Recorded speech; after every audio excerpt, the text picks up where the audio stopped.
right, peace and blessings, everybody. Welcome to the episode of Political Street. I'm your community ambassador, Mr. Robin J. Anderson, all right? Before I get started, I'm going to give my disclaimer.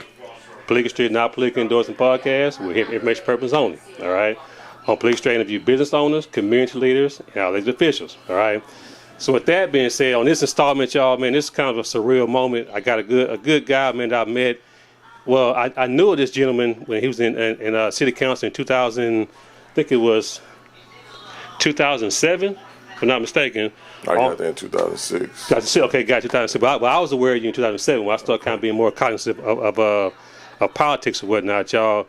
Mr. Jarvis Johnson. Hey, what's up? Man, I appreciate this. It's been a long time coming, but I'm glad you're sitting down with me and talking to me about what's going on and as far as what you got going on and moving forward. You know, so what I like to do first, I like to get a background so people can know who Jarvis is. So I'll start from the beginning all up to now. All right. Is that all right? That's cool. All right, perfect. All right, so like I say, where'd you grow up? Born in 5th Ward at St. Elizabeth Hospital. Okay.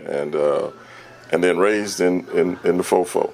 Gotcha. In Acres Homes. Now I know it, but people who don't know it, was mom and dad in the household? Oh yeah. Yeah. Okay. Gotcha. Yeah, man, they got divorced when I was 12, something like that. Okay. But you know, my dad was always around. And of course, my mother was my mother. Right. Man, his mama's is a biz. Yeah. Man, wow. Either way, what high school did you attend? I went to a school called Chinquapin. Everybody was like, well, "What is that?" Chinquapin was it's a private school, college preparatory school. It's a boarding school out in Highlands, Texas. It was founded by a guy named Robert Moore. Okay. He used to be a teacher at St. John's High School. Okay. And he used to just look and see, why are these kids afforded this type of education while other children are not. And so he created this school and made it a college prep because he said environments are what's destroying these boys. And so he created this private school. And then the motto of the school was called Quid Pro Quo. This is the first time I ever heard Quid Pro Quo. Okay. But there was no janitorial staff there. There were no maintenance staff there. We had one cook, but we were all the sous chefs, so we had to do we had chores. You had to cut the grass, you had to clean the classrooms, you had to make your own beds and clean your own, we painted, dug ditches, cut the football field. I mean, we didn't have football, we had soccer. We had to do everything. That's what the quid pro quo was. And the tuition was a nominal fee. I think when I was there, it was like $10 a month. Oh, that's not bad. It's not bad. It's like literally, but that's for everything: food, room and board. I mean, just everything. And it was, of course, I didn't like it growing up because I was away from my friends, away from my neighborhood. But you're looking back on it, it's the best thing in the world. Wow. A lot of my friends who would book a T or Wall Trip or any other place, they were, this is the 90s, 80s. And so when you look at the 80s and 90s, man, it was just a different time. It was. I lost a lot of friends to different, the elements of the community, But, yeah. Gotcha. So after the prep school, where was Jaws? I mean, did you attend college? Don't say TSU. Don't say TSU, of course. Well, actually, little to people's knowledge, man. I right after high school, I played professional soccer. Wow, I didn't know that, man. I know people see me and they be like, "Oh, man, you play basketball, football, whatever." Yeah. And I tell them, I said, I did play football, but I played football, real football. Yeah, that's what it is. I actually played down in Mexico, right at the border. For a summer. By McAllen over that way? Just right across. We go back and forth, riding on this little bus, and it was fun, but it was just an experience. But I left from there, and I went to Texas Southern. Okay. I had a basketball scholarship to go to Ohio Valley University. I had a scholarship to go to North Carolina A&T, but kind of a homebody, kind of a mama's boy. We all are in a certain extent, man. But now I gotta watch it. You're a soccer player, man. Saying soccer people got good feet, and so boxing is all about the feet. So I gotta have. No, I'm teasing, man. But I was a goalie, man. So I was, I'm 6'3". long arms and was really quick. So I combined football and soccer at the same. So because I played goalie, if you got at 18, you in trouble. You better be ready for this heat. Wow, I didn't know that, man. Yeah. I didn't know that. So TSU, what did you study over there? Speech communication. I originally started off in political science, just thinking that because I'd always been around in politics. My mother used to work for the late Congressman Mickey Leland, run Governor Mark White's campaign. She used to co-campaign manager for Kathy Whitmire, ran the campaign for Franco Lee, Rodney Ellis. I mean, she's just been involved. And so I just thought it was a natural fit that I take political science. But when I got there, and it was like, I know all this. Yeah. I don't think I need to study this. And so I quickly changed my major to speech communication because I thought I wanted to be a psychologist. So my emphasis was on interpersonal communication, which is just learning how to communicate. And so I was speech communication with emphasis on interpersonal communication. Wow, I didn't know that. Okay, wow, okay. So, but I did a 6-year plan instead of a 4-year plan. So it was. I would tell you how little my plan was. It was like that because I was afraid of Dr. Freeman. I heard about Dr. Freeman. You got a name. I was very afraid of Dr. Freeman, man. I had to take Intro to Philosophy and Dr. Freeman. It was another professor, but I could never get in that class. And I don't know if Dr. Freeman was setting it up because I went to Dr. Freeman's church when I was a child. My father, that's where we went to church, my home. And man, it was so I used to dodge him, man. I used to dodge him because my father was on the debate team, and I didn't want to be on the debate team. I was just too intimidated by Dr. Freeman, so I actually took a long way around. Wow. But I also started running my own nonprofit when I was 21. Back then? I started running my nonprofit when I was 21. What's it called? Called Phoenix Outreach Youth Center. Gotcha. Phoenix Outreach. Gotcha. Yeah. Okay, that's what's up, man. In Fifth Ward, just giving children an opportunity to see the world differently. And I used to always say children will be what they see. And so I always wanted to make sure that they saw different people. So it was very successful because we had a lot of people were volunteer from the university. A lot of people were intrigued with how was this young man doing what I was doing. So it was a good experience. Wow, how was, because you mentioned about you lost some friends to the elemental community. So around that time you were at TSU, how was the element in Fifth Ward? I know by that time it's the whole music culture changed. I mean, everything started shifting. That's when crack kind of came in around the mid '80s, if I'm not mistaken, and then it just kind of ballooned into the '90s and then into our music. So how was the scene? Do you remember? Yeah, the scene was crazy. That's why I always said children will be what they see, and I always tell people even today how powerful imagery is and how powerful the music and the movies and how they shape people's future. And so I was while I grew up around rap, I wasn't a big rap guy because I always say, man, look, stop telling me about where I come from. I know where I come from. You ain't got to keep it real. I mean, I know what Fifth Ward is. I know what Acres Homes. I know what's the bad parts of us. Can you tell me something good? Right. Give me the fantasy. Right. Help me, think life could be better. But we back then you had to keep it real. So we had to talk about where we was from. And I just never was a big rap guy. I of course I love Public Enemy. Of course I love the X-Clan and Boogie Down Productions and KRS-One. Right. Dead Presidents. And, all that. Of course I loved all that.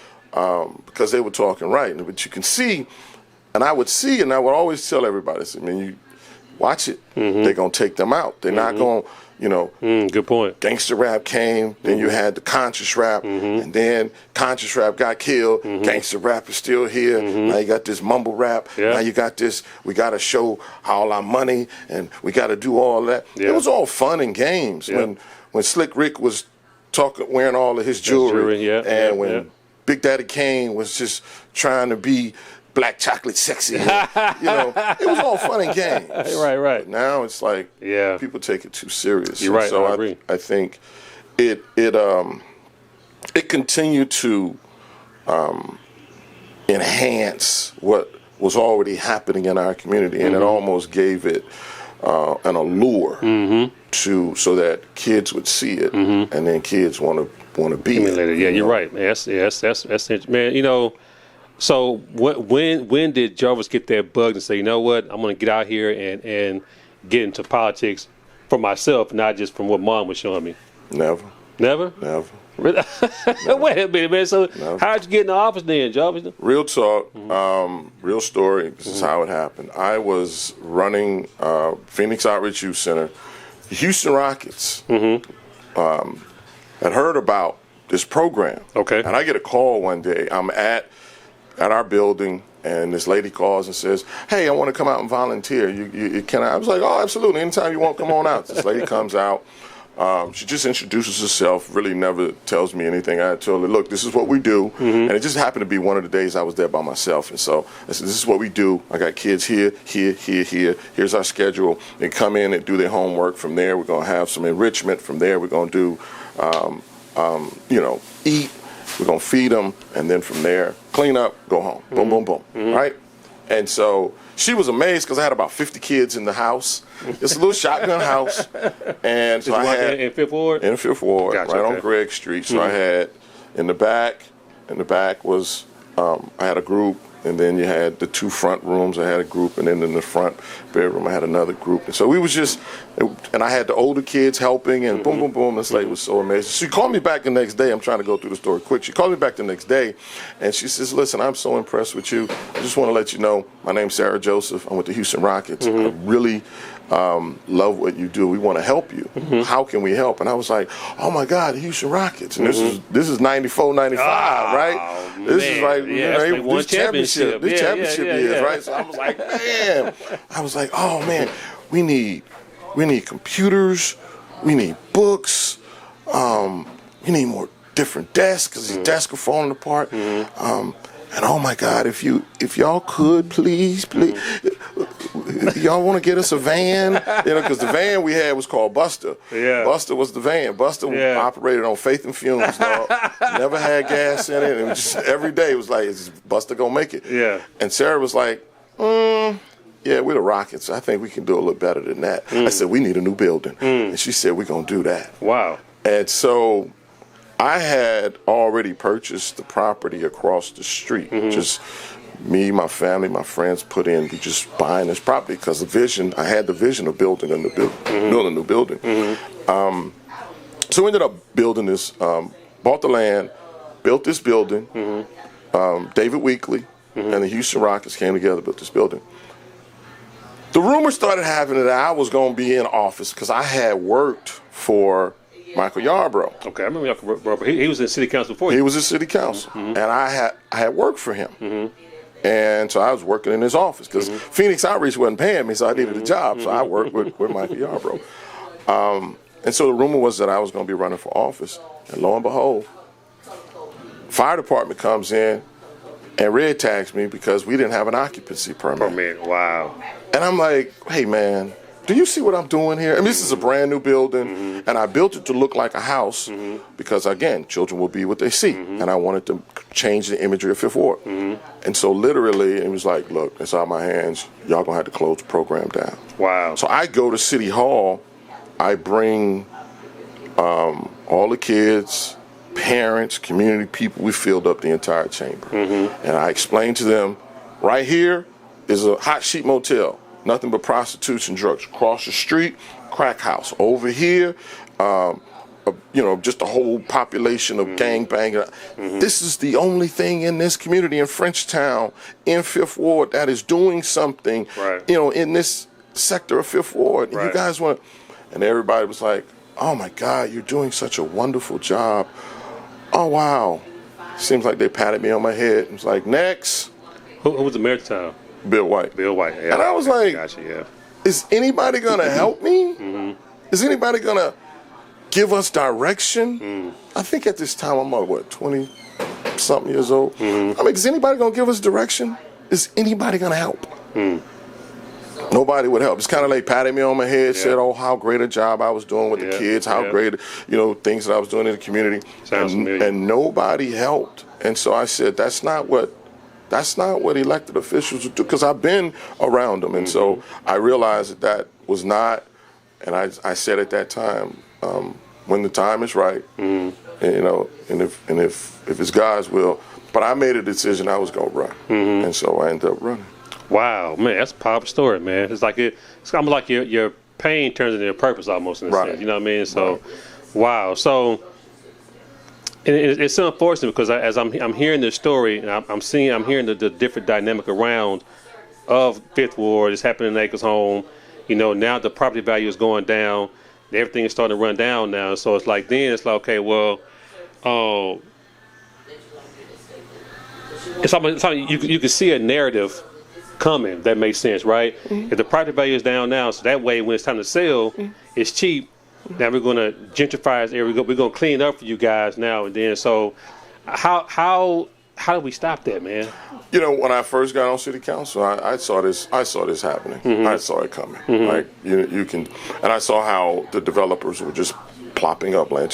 They were buying it and holding it, because when you go up and down Jensen Drive, when you look inside some parts of Fifth Ward, you could see it, that they were buying up the land, but they wasn't maintaining the land. They wasn't doing anything, and so of course you don't maintain the land, you're destroying the property value. You're this trash is going to attract trash, and if it becomes a dump site, then somebody dumps here, then other people are going to dump here, so forth and so on. So I started seeing. So when I became a city councilman, one of the first things that I had done, Bill White calls me into his office, and dude, this is right like the day after Christmas, and so he calls me in I hadn't even been inaugurated yet, and he was like, "What do you want to do?" And I told him, I said, I want to clean up my neighborhood and cut the weeded lots. And he looked at me like, "See, this is why I don't like young, inexperienced people." I mean, it's like you could see him. He was so condescending when he did. I'm not knocking him because I got good stories about Bill White, but I'll talk about that if we get a chance. But not knocking him, but I could see he thought my vision was short-sighted. But what he didn't see when I was saying this was, you got to understand, the smallest, simplest thing that you can do is to change your image. And so if you change your image, and so if I'm cutting weeded lots, that means I could see the land now. I could see it no longer is attractive to dumpers. It's no longer attractive to the crackheads and the drug dealers that are hiding behind all of this trash, right? Makes sense.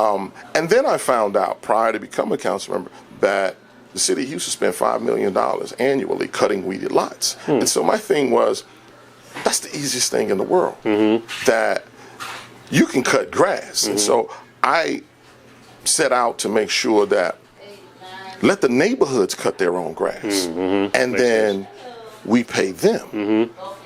Because you already got $5 million budgeted, just pay the neighborhood. Right. And so we went around with that for a couple of years because nobody would kind of go for it until finally Bill White and I we sat down, because he used to always come to me, as he did all the other council members, and was like, "I need your support on this particular ordinance, and what do you want?" Because this is what politics is. Politics is about a give and take, about a compromise. How do we work together?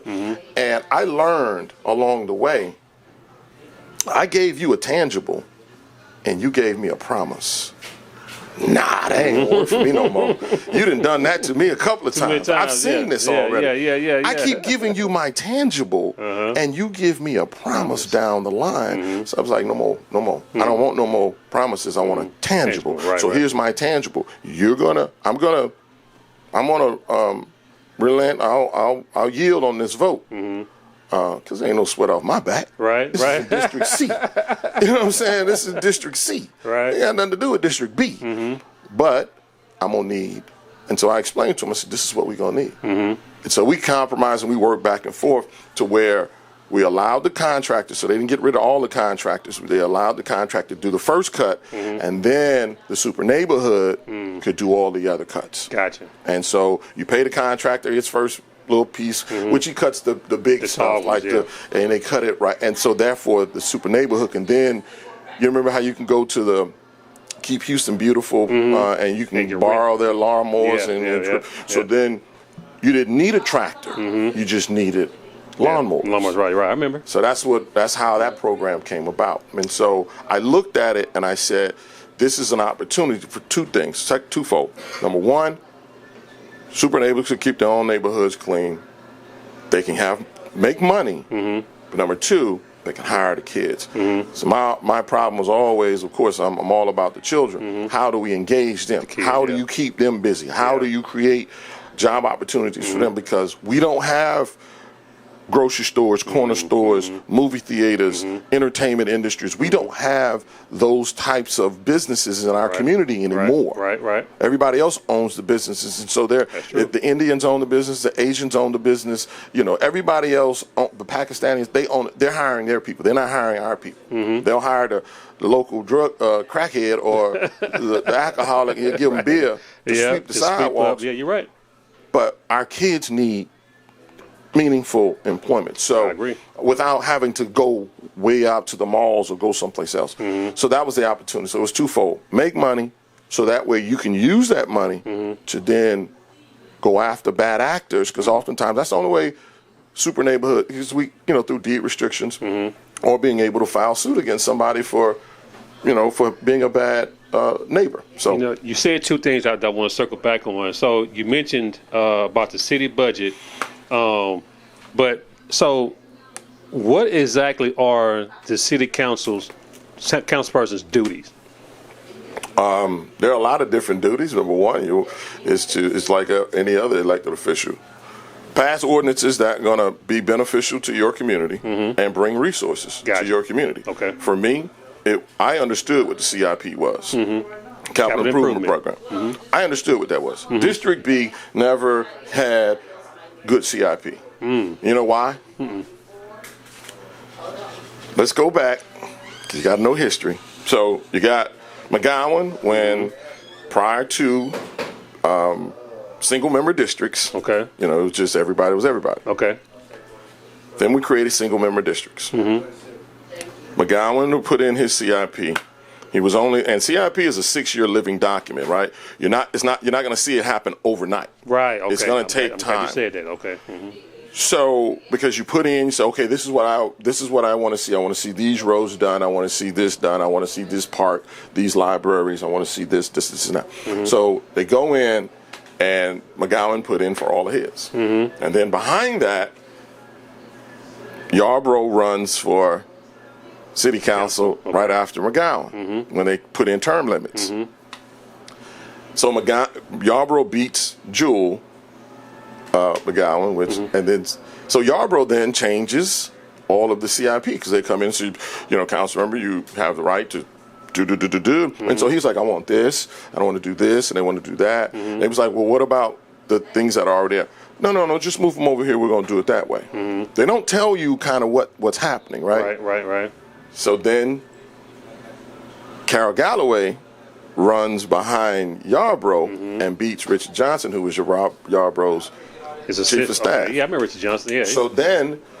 So Carol comes in, and Carol was like, council member, what do you want to do? And she says, I want to see this, and I want to see that, I want to see this. And then I came in and beat Carol Galloway's daughter. Okay. And so, of course, here comes the city, the city public works people, and they was like, well, councilor, this is how this works, and they'll give me the rundown. And they said, so now you have the right. I said, nope, leave it. Everything that Carol Galloway, that is not my enemy. Just because we fought in a race ain't got nothing. Leave it there. And everybody was like, what? It's not how that really works. It's really not how you're supposed to do it. I said, leave it there, because I understand how this works.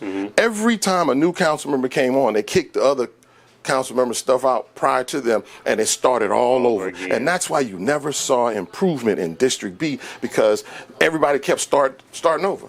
I didn't take not one dime that Carol Galloway put, and she focused a whole lot of her attention in Cashmere Garden. I was like, cool, that's District B. I don't live in Cashmere Garden, but that's still District B. I represent that. I want that community. And so then I would put my own CIP on top of her CIP. That's how every year during my tenure, I had, District B had the largest CIP in the city. Because I understood, I'm not going to let y'all manipulate me into thinking that, that was your enemy, you may want to stop her. No, that's District B. It's District B. I ain't cutting my nose off to spite my face. So that's how District B always got more money. Gotcha. So mentioning money in the budget, they just passed the budget. So I didn't know that every city council person gets, it's easier to get $1 million. Right. That was after me, man. I didn't have that when I was in Old Council. I did not have that at Old Council, man. Really? Okay. Yeah. Okay. Gotcha. Well, I know that was something.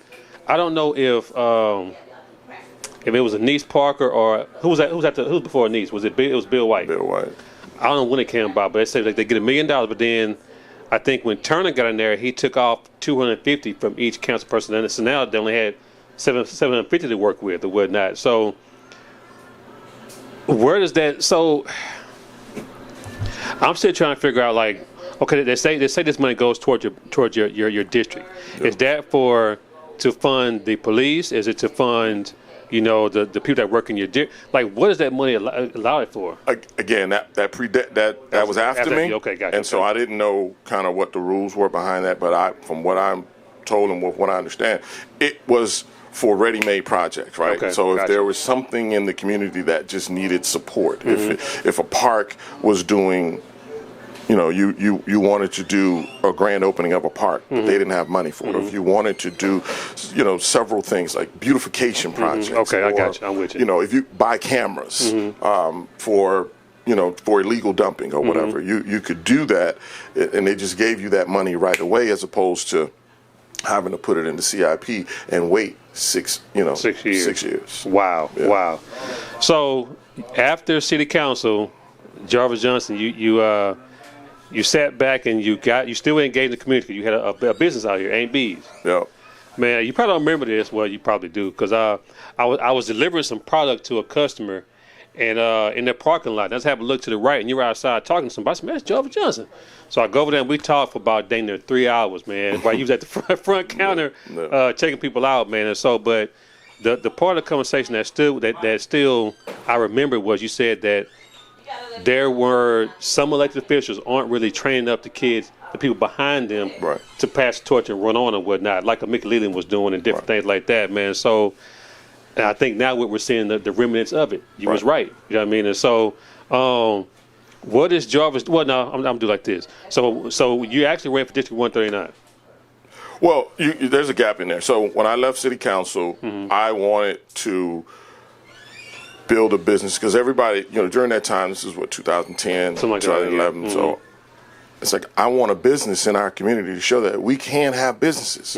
We can own our own restaurants. We can do this. And so I just put my money where my mouth was. And I had the fortune of taking over a business that had been established for 50 years. And so I did that for 5 years. And then the opportunity to run for state opened up, and I put my name in the hat. Yeah, so I remember you being there, but I didn't know how long the time frame was as far as the transition go and whatnot. So I'm assuming that the district state is different from the city.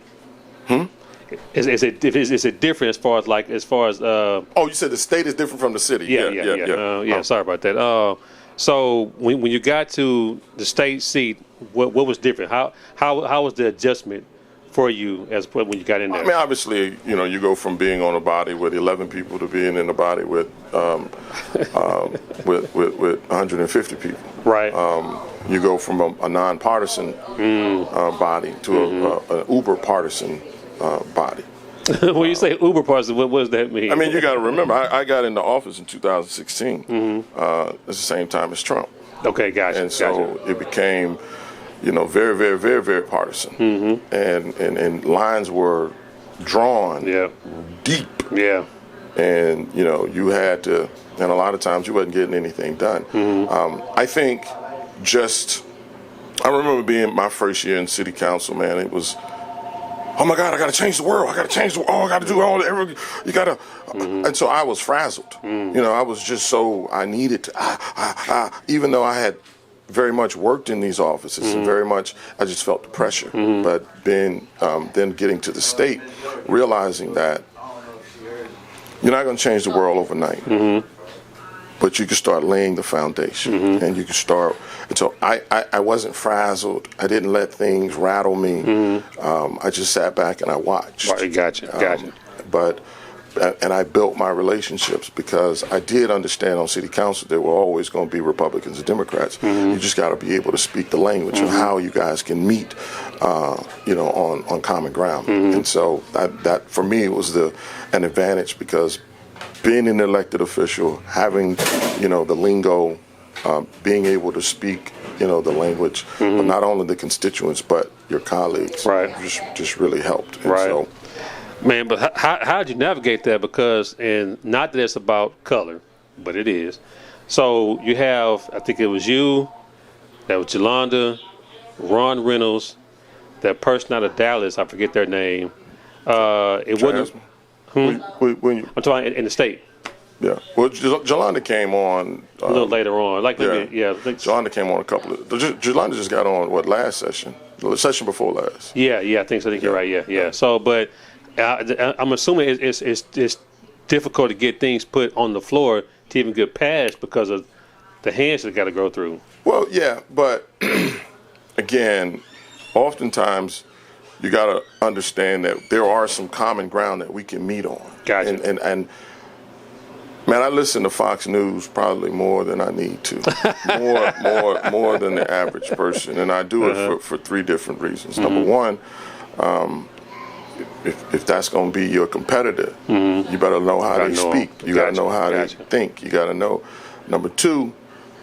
It's for comic relief, man, because good Lord, the contradiction and the hypocrisy is wild. And so you listen to them sometimes, the only thing you can do is laugh and go, I cannot believe y'all of this.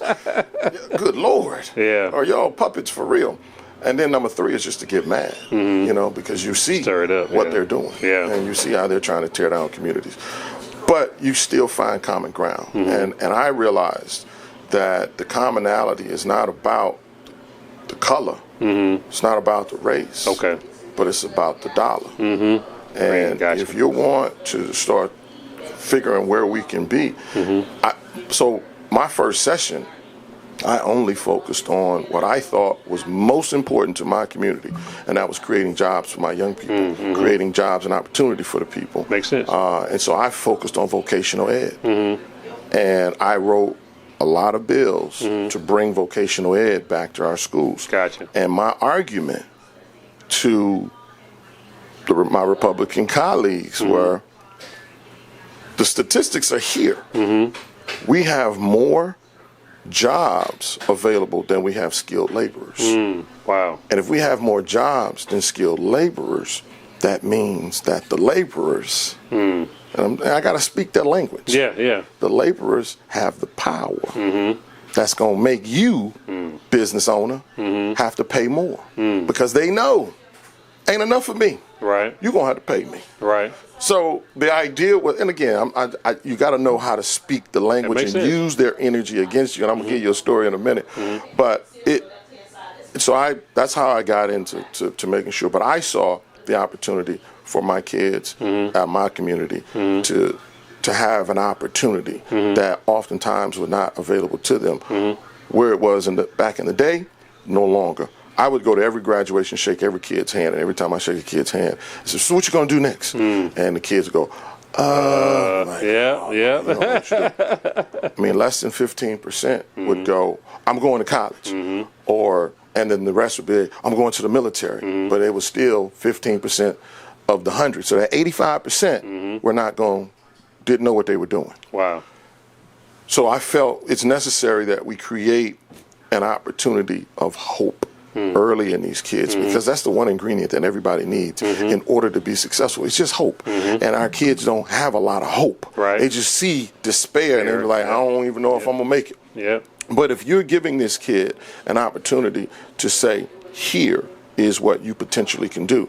So whenever I go to the schools and I see all the pendants on the walls and they have all the colleges and universities, I would go into schools and be like, how about you put up all the jobs? Because not everybody's going to college. How about you put up all the jobs, how much money they're going to make? Right. Something that's going to make these kids see, oh, I can go be an electrician and make this much money. I could be a plumber and make this much money. I could be an elevator operator and make this much money. Oh, my goodness. Right. Right? Right. So that way, that's why I was able to pass my very first bill. I passed vocational ed to make sure that Texas Workforce Commission and TEA worked together. Texas Workforce Commission was going to identify where all the jobs were going to be over the next 2 years. Okay. And then from there, TEA would have to build a curriculum regionally around those jobs. West Texas, you got all the oil and stuff over there, right? Vocation should be around oil and gas, right? Not maritime, right? North, east, south. I mean, you have different regions of this state that do different things, right? And you need to make sure that vocation that is there is applicable to those kids. Don't give this kid a vocation that he can't use in his area. Right. Makes sense. We all want to kind of live and play and work and worship where we stay. So don't make this kid go to West Texas to use his skills when he can use it right here. Gotcha. So I want to ask you a question, because if we're going to transition to something else. When you said you wrote a bill, so where's this money coming from? From the state, from our budget. Right. So, but the state get that money from? Does it come down from the federal level, or it's just how we're taxed? We're sales tax. Okay. Property tax. Of course, the feds. Okay. How many other taxes we got? Sales, property. Yeah, because we don't have income. Right. I think that's it. Yeah, I think that's it. The reason why and of course fees and all of the money from oil and gas. Right.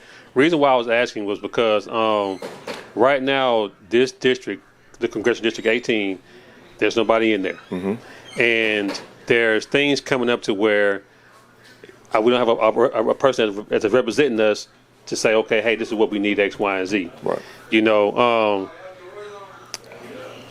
From what you're saying, and from the, and this not shade to anybody that's running, but to me, you haven't announced that you're going to run. I'm going to say that first, all right? But to me, it sounds like you have to have some type of know-it-all experience to get up there and know how to navigate through what's going on now, because it's actually in Congress, it's actually mirroring what's going on down here in Texas. Right. You know what I mean? Right. It's not just mirror. It's not. Yeah. Well, it is mirroring, but it's not just knowing how to navigate. I think it's first, number one, having a plan. Check. Okay. If I asked you what the plan is for the 18th congressional district, could you tell me? I couldn't tell you. If I asked you what the plan is for the black community, could you tell me? What's our agenda? What's our black agenda? Could you tell me? Right. Probably couldn't.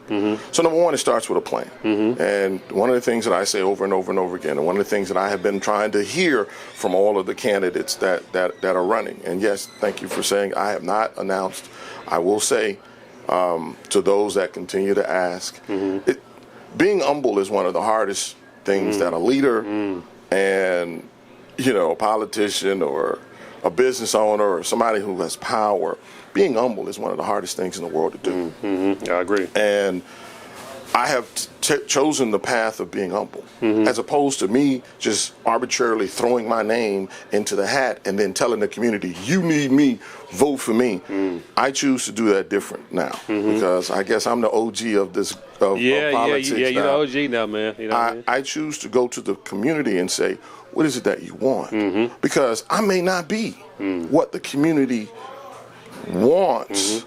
I may be what the community need, but I may not be what they want. Right. Because in politics today, it's all different. It's all about just telling people what they want to hear. And then you look up 6 years later, you go, why our community ain't changing? And then the community is constantly arguing and bickering about why our community haven't changed. And you go, you forgot? You forgot what happened. And I always analogize it to this. Every time you go, if you go to a doctor and you need to have a heart surgery, you go, doc says, look, this is serious. You're going to need to have heart surgery, and you're going to need to have it pretty quickly. This is going to be a hard, long process. It's going to be, recovery is going to be hard, but it's going to be successful. I've done this surgery 1,000 times, never lost a patient, and everyone that has followed my regimen, they have gotten back to work. They've gotten back to living their life. They're back stronger, better, faster. Oh, Doc. Oh, my God, Doc. It sounds so, oh, my God. Okay, can I go get a second opinion? Absolutely. I would much prefer you get a second opinion because I don't seem to know everything. I don't pretend to know everything. Please go get a second opinion. They go out and they get the second opinion. They go to the next doc, and the doc goes, yes, you do need open heart surgery. Doctor is correct. But let me tell you this. I have a plan for you. And I promise you, you'll be back to work in a week. Recovery time is going to be almost nil. You're going to be faster, stronger. You know, you're going to have more energy than you've ever had in your life. Right. Oh, my God, Doc. This man told me it was going to take this much time and it was going to be painful. I am so glad I came to you. I'm going with you. Thank you so much. Before I go, can I get some names and phone numbers to some of the people that you've done this surgery with before? And the doctor go, oh, I never did this before. Okay, I got you. But if you've never done this before, how are you telling me all of this thing that you're telling me is going to work? It's a good plan though, right? It's a good plan. That's what I analogize all candidates doing today. Everybody goes to the community and says, I'm going to fight to beat the Republicans.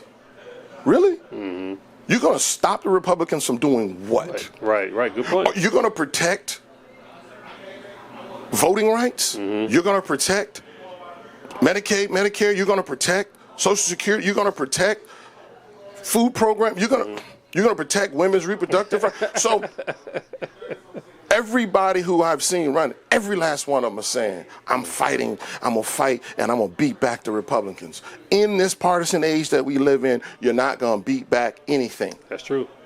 But you better have a plan. So for me, again, it's about, I don't tell the community what they want to hear. I'm telling them truth about what this process is. It's not an easy process. Please stop listening to people tell you over and over and over again, I'm going to beat the Republicans, I'm going to fight the Republicans, I'm going to do this, I'm going to do... You're not. Have a plan. And the plan has to be this. All politics are local. Right. It is. That's true. So when you talk about fighting to protect women's reproductive rights, to protect immigration, to protect education, to protect Medicaid, Medicare, that's all national stuff. Locally, it's all about bringing the resources home. Yeah, so right. The question has to be, how do we bring together all of the resources that we have? Within the 18th, there's a county commissioner, there's a city council member, there's a state representative, there's a state senator, there are school board members, there are HCC board members. We have all of this, right? And all of them rely on federal dollars. So in the past, the 18th we would normally get just whatever fell off the tree because we never had a plan. And so the idea is to make sure that we are all together. If we all come together, we're going to sit at the table and we're going to have conference. That conference is going to be all of these elected officials, and if you're not there as an elected official, you better have a surrogate there because we got to be serious about having a plan for what the 18th is going to look like, and then we stick to that plan. It's not going to be an overnight deal. So please stop telling people all of these candidates. Everybody who's hearing me and listening to me, please stop falling for the I'm going to fix you overnight. They're the doctor that's telling you they're going to get all this done. It's going to be a great surgery, and then they've never done it before. Because most of the people that are in this race have never even wrote a bill or brought money back to the district. But they all have a great plan. Right. So again, it starts with a plan for what you want your district to look like, because it's easy to deny somebody when you've never told them what you want. Good point. And please don't have me start talking about the Democratic Party, because when you get to talking about the Democratic Party, we've spent most of our energy, time, and resources on protecting everybody else but the base. The base of the Democratic Party is the black vote. 87% of black people are going to vote Democratic. And yet, you let everybody jump over us. The LGBT, immigration, everybody jumps over the needs of the black community. And so therefore, if you don't have a goal, mission, and a plan, then how in the world or do you expect people to follow? This is why black people are not showing to the polls anymore. I agree. Because we don't see ourselves in the picture. We don't see anybody talking for us. They're talking about they just didn't want to vote for a black woman. That may be true. But I also say, why didn't black people show up? When you get your yearbook, when you was in high school, what's the first thing you look for? My picture. Your picture. Guess what? Black folk don't see themselves in the picture of the Democratic Party. And so therefore, we just got to go, y'all don't need me. And so we're falling off. Good point. It's not our fault. It's literally the Democratic Party's fault. Because again, you have championed LGBT before you have championed black folk. Well, there are black people that are LGBT. Yes, they are. That's true. Yes, they are. But and I'm not saying we're not knocking. Don't get me wrong. I get your point. I do, because knocking. You're gonna see a person of color before you see their sexual orientation. Right. You see what I'm saying? Right. So yeah, you can turn it off and on when you want to. Yeah. But we can't turn this off and on. You know what I mean? So I get your point. I had to tell one time I went and screamed. This was a long time ago. I went and screamed before the LGBT, and I ain't gonna come from my throat, but that's okay. And he said, "This is a civil rights movement for all of us, brother." And I said, how? This is the same thing that your ancestors was fighting for. And I had staff on each side of me, and both of them grabbed my leg underneath the table, and they said, please don't. Yeah. Please don't. I said, man, ooh, Lord, let me. I just couldn't take it no more. I said, let me tell you something, man. If somebody walked through that door right now, if a mass murderer walked through that door right now and said, I'm killing all gays and I'm killing all blacks, everybody else get out. So what you gonna do? Because you sitting over there in a three-piece suit, I wouldn't know what you was. Right. But if I got up, he gonna shoot me just for getting up, because this don't come off. Yeah. I can't change this. Yep. I can't lighten it enough. Right. My nose is too big. My hair's too kinky. Curly, right? My voice is too deep. My diction is not. Yeah. It's not all together. Come on, man. Yeah, I agree. So stop with that, brother. Yeah. I'm not telling you I'm not gonna fight for you. I have been 100% in my vote when it comes to the LGBT community. I think everybody deserves civil rights. But Democratic Party, good Lord, are you serious about us? Man. Why have not we taken up reparations? Right. Oh, that's too hard. Why are lynching laws still on the books? Why haven't you fully funded HBCUs? Why can't we get you to do anything about? Why haven't we championed this? Turn on the television today. Man, we talk about everything that's going on in California with the ICE coming in and trying to, and this is all.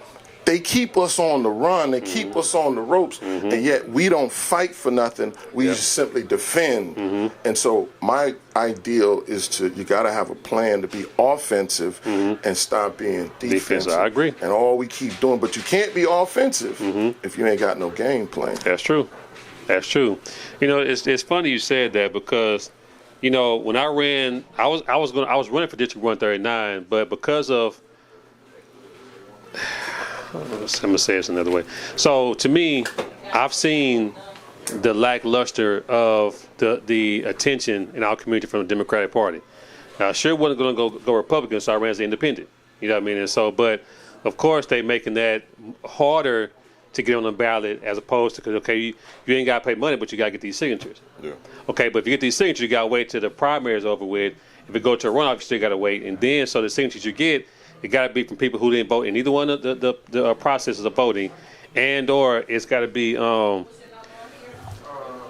So then you got to make sure they stay in the district. They make it very cumbersome. Yeah, very very much so, man. So, but I do see there's going to be a shift. A lot of people are going to start being independent now and voting as an independent person as opposed to being voting Democrat or Republican.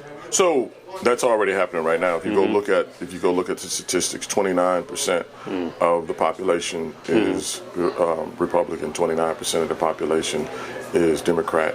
Wow. And 48%, whatever the rest is independent. Wow. This is what they have. This is how everybody's identifying. So you will find that not everybody's a card-carrying member of the Republican Party. Not everybody's a card-carrying member of the Democratic Party. So there is a large swath of people that are literally independent.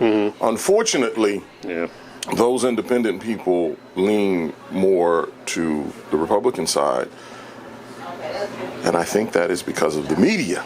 Okay. The media is, and I'm not one of these Republicans that are talking about the media is this, while they're on Fox News. I'm like, fool, you're on a television show where you talk about how the media don't report on certain things. I'm like, you are the media. What are you talking about?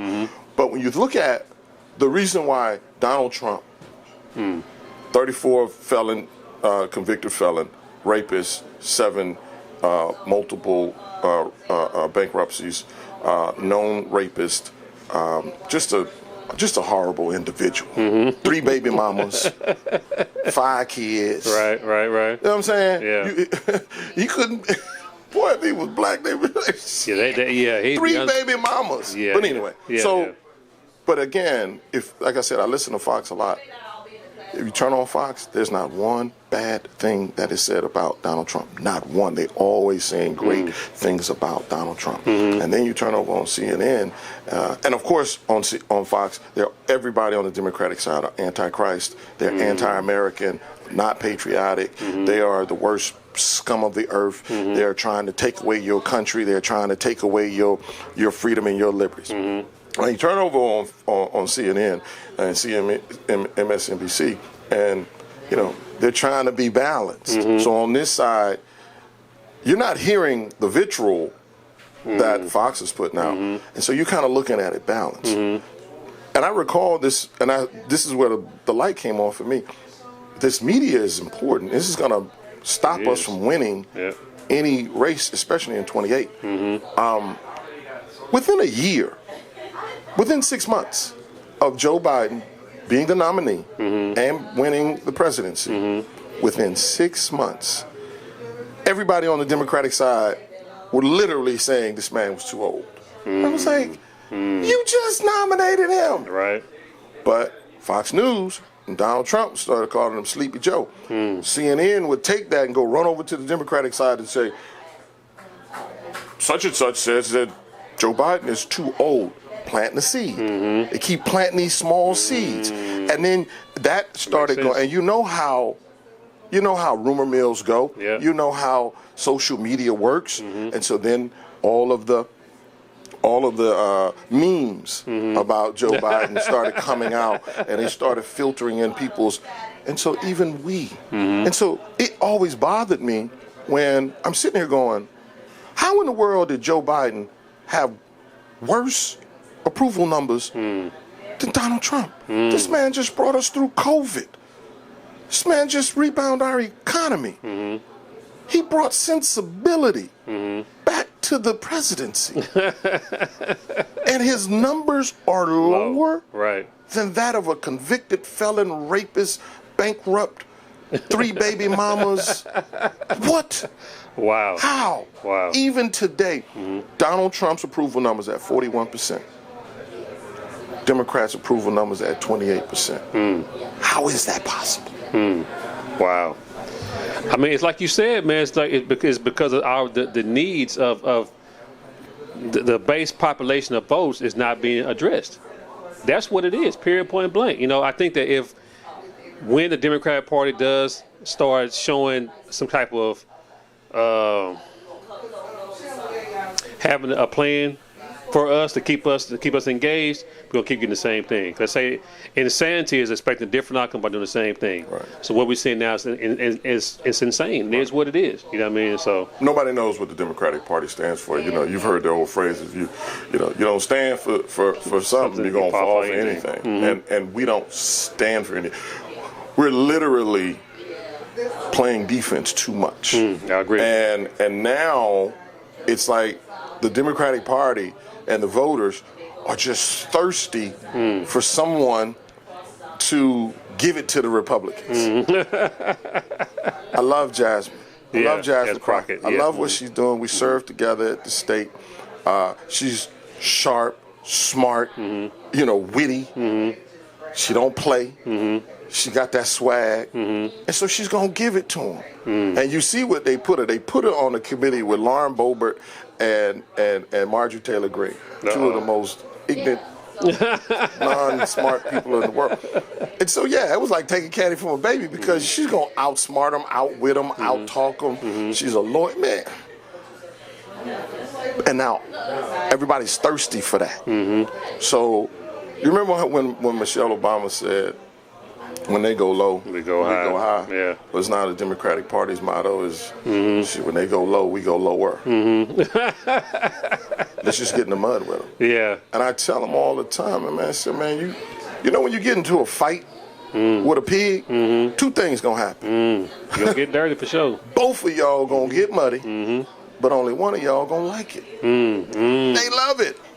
Wow. They love it. Wow. You cannot call them stupid enough to embarrass them into acting right. Good point. You can't call them unpatriotic enough to make them act right because their narrative is always going to win over. Just same way you got January 6ers that literally stormed the Capitol, literally took a dump on the Capitol floor, literally brought weapons in, literally killed 5 police officers, and yet got pardoned, and nobody lost their minds. The Republican Party amended, agreed, and said that's fair, that's okay. And yet, every time we come together in a peaceful protest to simply say, please stop killing us, shooting us in the back, you're thugs, you're rogues, and CNN will report what they said about us. That's true, you're right. And then they'll show the worst parts about us, as opposed to saying, no, this is real. Let's keep, so again, we gotta, and I know it's hard to not do it because you were so angry, but you can't go low on Republicans. You're not going to, you can't beat Republicans by simply embarrassing them or calling them on their lies. We watched it with the vouchers. We watched it with the vouchers in Texas. We literally watched it. And I asked all the Democrats that I'm going to stop vouchers. Did you stop vouchers? Right. You didn't stop vouchers. Right. So for me, see, this is how I roll. If you ain't gonna respect me, then expect me to do something. That's real. That's real. So, in 2021, when I realized, and they were trying to put these voting right bills out that was gonna stop my community from being able to vote, I realized what's happening. I said, man, these people are not listening. And so I went to the House Democratic leadership and said, man, it may be time to we break quorum and leave because since they don't want to talk to us, let them talk to themselves and let's see how far they get. Wow. So as the movement started happening and as I started going around lobbying, other Democrats, said, hey man, we may need to break quorum. Let's break quorum. Let's break quorum. And I truly believe that's what we're going to have to do in this Congress. The thing that hurt me more than anything else, I'll shut up, I know I keep talking. The thing that hurt me more than anything else when it came to Democrats when I know they ain't ready is that when Al Green stood up on that chamber floor and was yelling and they escorted him out, the one thing that hurt me and upset me more than anything else, he was by himself. Nobody else got up and walked out with him. By himself, yep. Y'all all walk around with this resist on your t-shirts, on your fans, or on your little whatever, saying resist. The only thing you resisted was supporting your own. Yep. Everybody. Brother, because I'm telling you something. Had I been there, come on, let's go. Let's go. Oh, no. You ain't got to carry him out, brother. You ain't got to escort him out. You stand right there. I got him. Let's go. Yep. We all walking out together. Yep. Go on, do this by yourself. Let's see how far you get. Yeah, you're right. Let's see how far you get. Sometimes it's got to hurt in order for people to respect you. They're bullies. You're going to have to learn how to hit a bully and say, hey, man, I may get hit. You going to win, but for doggone show. You're going to feel it, You're though. going to feel it. You're going to think twice.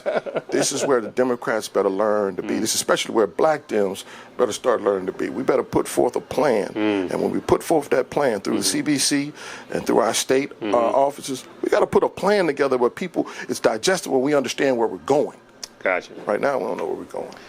Wow, man. Wow. We can talk sorry. forever. We really can, you know what I mean? But, man, first of all, I appreciate you coming on.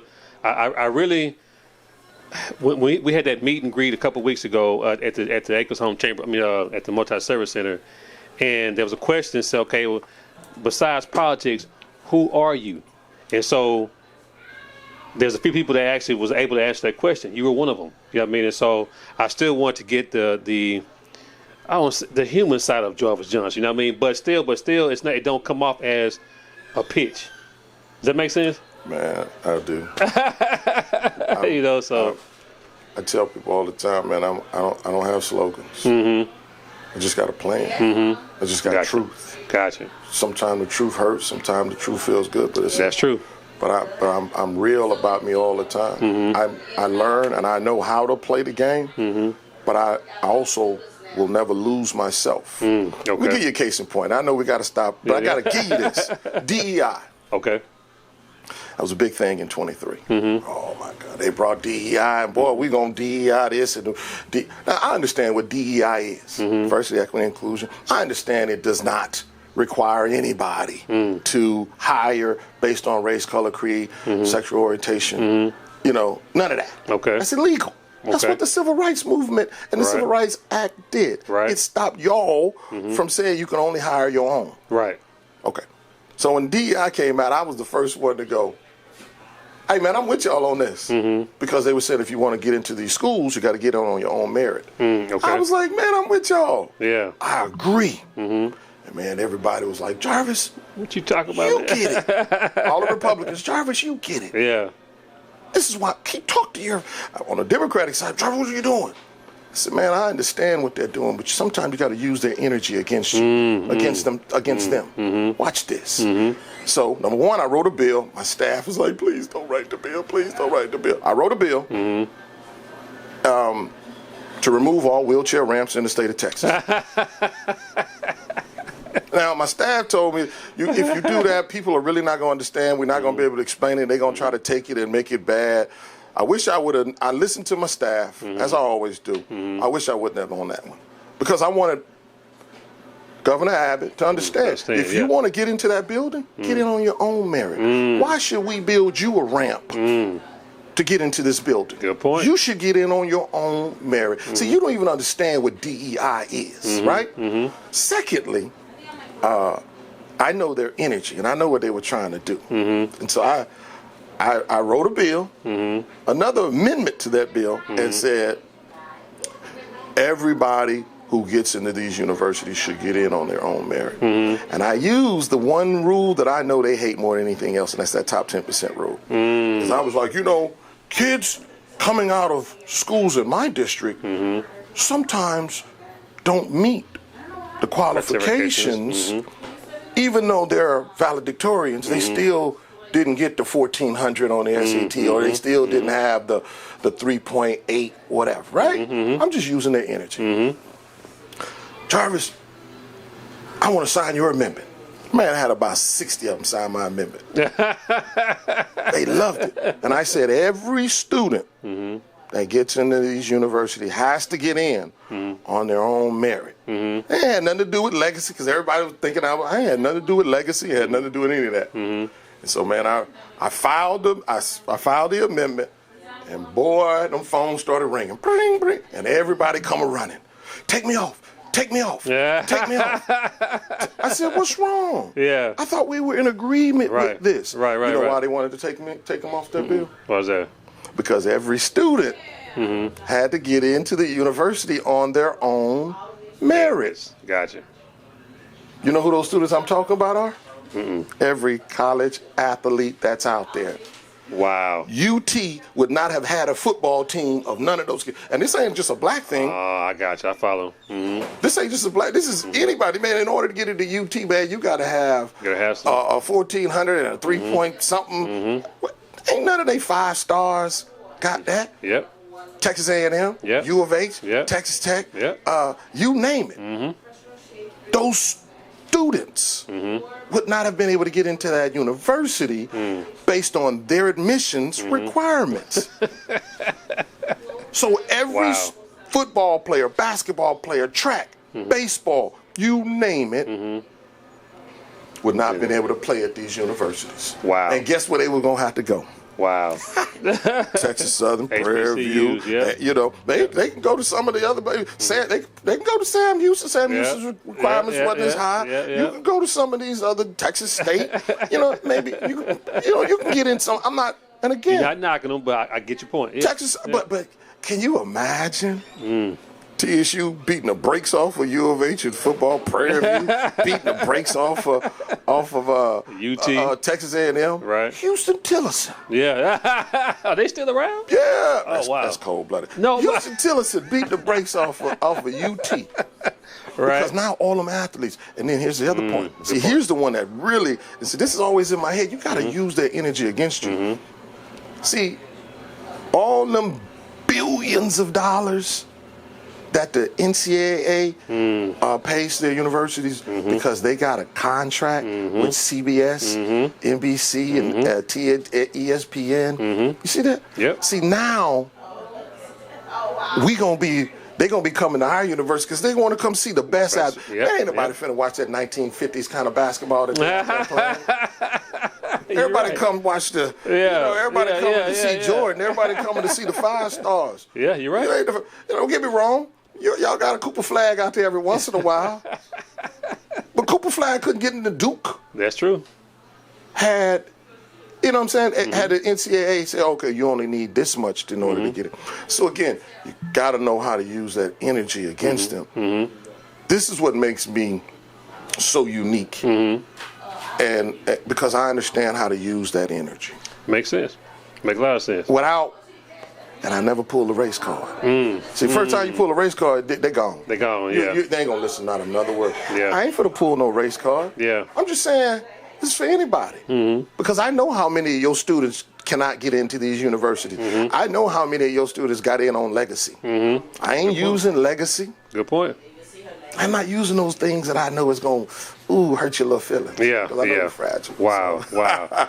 Man, I gotta say, man, this was very insightful, man. I'm glad you came in and sat and talked with me, man. You know, I appreciate you. How can folks support you? I mean, you got anything else going on coming up? You know? I'm working with the Black and Ninety Fund and still with Phoenix Outreach Youth Center. Gotcha. We're doing solar training for young people, teaching young people how to get into this solar game. They're going to learn apprenticeship. They're in apprenticeships right now, and then they can go to HCC and get free classes. Okay. If they come through our program, and then they can then continue their classes. But what's my guy name? He's over the in Buff. Slender brother, man. No, you're thinking in Buff. That's Black and Ninety Front. Yeah, well, no, not Kofi. Them. You talking about? I'm talking about Black and Ninety Fund. Fund. So it's not the guy, kind of slender. Used to have dreadlocks. I can't think his name. I see his face, man. God, dog. It's gonna come to when we leave. I already know, man. But he was with like Seed to the Soil and here. God, yeah, here in Houston, man. And I want to say he was working on your campaign. Oh, you're talking about Marcus? Marcus, that's his name. I could think of God, dog. Yeah, Marcus, gotcha. yeah. So that's the one that's doing the Black Knight, well, not Black Knight front, but he's the board chair. Gotcha. Okay, gotcha. Yeah, I'm trying to get him on, man. Come holler at me, you know. Marcus, I'm going to call you in a minute. Yeah, but my mother still runs Black and Ninety Fund. Okay. Still being who she is, just a champion for the people, man. It's the helping hand that's your own. What we're doing next is to. We're going to start our own history classes because they're constantly taking history and taking our contributions to this country and this state out of the books. They are. And so I think it's important that we have our own history. We have our own history lessons. I agree. And I think it's important that we start recycling our dollars truly the way they should be recycled. And through Black and Ninety Fund, that's what we do. Gotcha.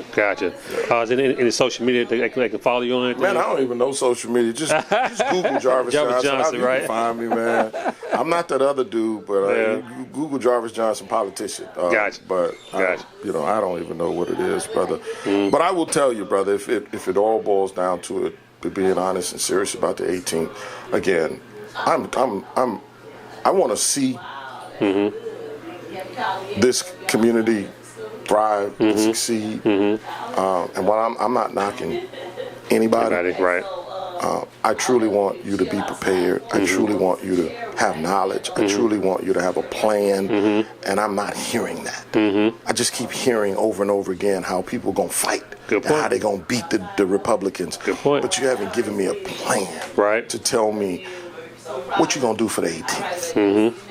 How are you going to pull all of us together as leadership? How are you going to pull the business community together? How are we going to make our dollars, secular? How are we going to make, how are we going to tell the city and the state and the county and the federal government, this is what our needs are, give it to us. Without you just waiting to see what falls off the tree. Good point. And so I'm just kind of waiting to see, brother. Okay. But I also want the community to be informed too. Stop falling for that. We had a sidebar before the actual meet and greet, and you said that you know what, I hadn't announced I'm running, but I want to see what the community want. You know what I mean? It's you kind of say it was kind of like it would be selfish of you or self-absorbed to just jump out there and not get a consensus of what everybody else wants. And I respect that, because when I ran, I said the same thing. To me, I can have all plans in the world, but if the community don't back it, it don't make sense. Right. So how can we work it out? So that makes a lot of sense, man. Make a lot of sense. So people gotta just stop. I'm gonna vote for them because they showed up at my church. Showing up is not progress. That's true. That's not progress. That's true. not. And I get it. I know you want to be able to touch your elected official. That's cool. Show up at the town hall meetings. Come to the community meetings. Do all that. But showing up is just not enough. I agree. Knocking on your door, and I think every politician should, but you can't knock on 886,000 doors. That's true. You know what I'm saying? Yeah. But knocking on your door, I'm going to vote for that person because they knocked on my door. You get that a lot too, yeah. That's just not. We gotta do better, because if you vote for stuff like that, please don't complain. I agree 1,000%, man. So, like I say, we'll talk forever, man. Because this, man, it was an honor. I appreciate it, man. You just keep cutting stuff out, man. You gotta splice and dice this stuff. No, this gonna run all the way through, man. Because it don't make sense to cut anything out, because what you were given was a lot of good knowledge and information, you know what I mean? And so I'm gonna keep all this in, man. So hey, y'all, make sure to go to my YouTube channel at Politically Street. I'm on go to politicalstreet.com. I'm selling t-shirts. I sell coffee as well. Go on Facebook, Instagram, and TikTok at Politically Street. So y'all, until next time, I appreciate you, man. I gotta get you to come back, man. Close to get on towards September or whatnot for the filing date, So let's do it. All right. And where can I get this coffee again? We'll talk. Caffeinated? No, it's not caffeinated. I don't want no coffee. Man, coffee won't be caffeinated. I don't drink coffee for the taste. No, I'm teasing. No, it's from Ethiopia and whatnot. So it's a different type of blend. Oh yeah. It don't give that same type of jitters. Yeah, man. So, but yeah, we'll talk off camera and whatnot. So, all right. Right on. All right. Till next time, y'all. Peace.